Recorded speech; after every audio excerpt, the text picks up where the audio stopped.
Hi, I'm Pat Murray from Anritsu, and I'm working with Brian Shoemaker, and we're working on an application for making good measurements on unconnectorized differential lines for applications such as serial ATA, InfiniBand, PCI Express, and higher data rates.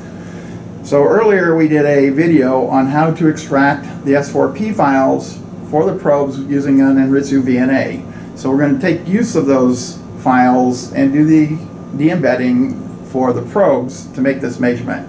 So today we're going to use the S4p files on a line that's a 2.5 gigahertz line, which is 25 gigabits per second differential line. So that's going to be our DUT. So it's a differential line with a PC board coaxial connectors on one end, and it's going to pads for the probes for the other end so we can touch down using those probes.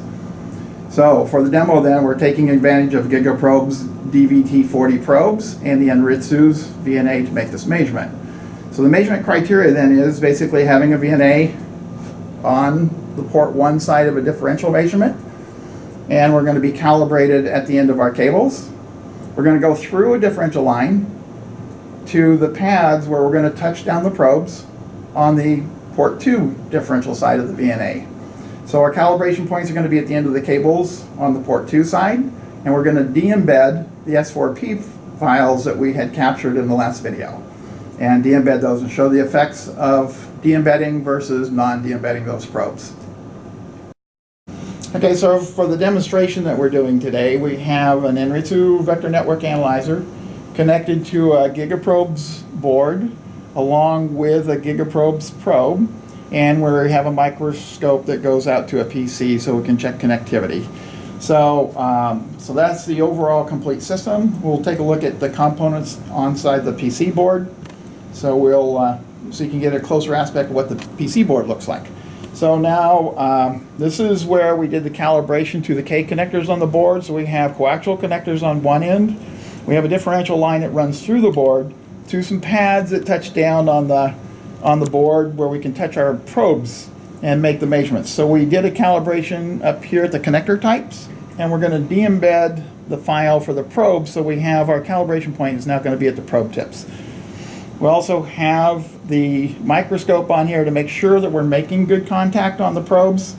So it will look like the picture that we have over here on the side. We have the 2 ground pins and the 2 differential probe tips.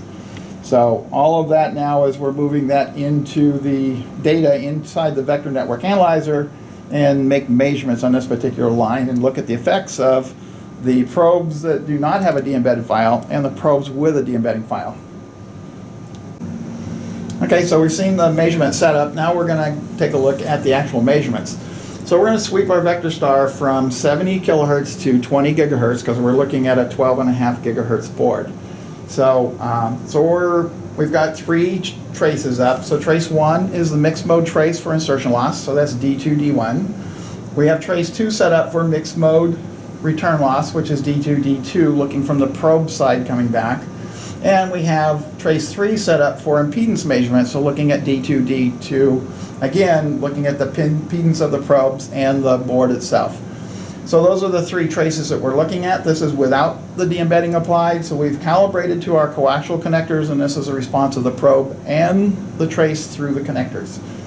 So now we're going to go take a look at the de-embedding portion of it. How do we extrapolate that S4p file that we built using network extraction before?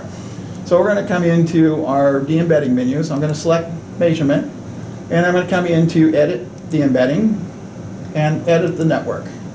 And now I have a choice of selecting which ports I want to do my de-embed for. So since our probes are connected to the port 2 side, that's in our case, that's going to be ports 2 and 4, and we're going to select ports 2 and 4. So I have those ports selected. I have de-embedding selected. I'm going to come down and pull an S4p file. So I'm going to go find that file that I did the network extraction on type G. So that's going to be D2 for port 2. And so I'm going to add him here. Here's my file. I'm going to come over and I'm going to add him to my table. The reason I work from a table is because I can have multiple de-embeds. So I can come and start from my DUT and work my way down to my port connectors and do fixtures, attenuators, more lines, whatever I want to do. So now I'm going to apply that de-embedding file. I'm going to close this window and I'm going to turn my de-embedding on. And when I do, you'll see the differences between the measured data now and the extracted data file. So we're going to turn de-embedding on, and now you can see that we've de-embedded the probe. We have an improvement in the measurement from the through. We have an improvement in measurement on the return loss, and we, on the impedance graph, we've moved our probe from the point that it was out here over to the edge now of our connector for the very beginning of the sweep.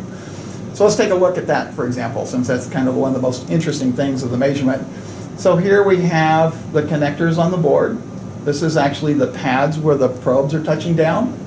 Then we come through a line, a differential line, and it's approximately 100 ohms, as it should be. And then we kind of hit this anomaly right here. And then we come back up to about 100 ohms, and then we kind of hit an anomaly on the other side, and this is actually the end of the board because it shifted from out here to here because we de-embedded that section where the probe was at. So this is caused by a connector that is very, very close to this differential pair, and it's tightly coupled into our particular measurement, so that via actually shows up in our measurement, coupling across into our differential lines. So that via is here, and then we have the rest of our differential line. So it's very close to 100 ohms, so it's pretty decently matched line, and that's why the performance of that line works quite well up to 12.5 gigs.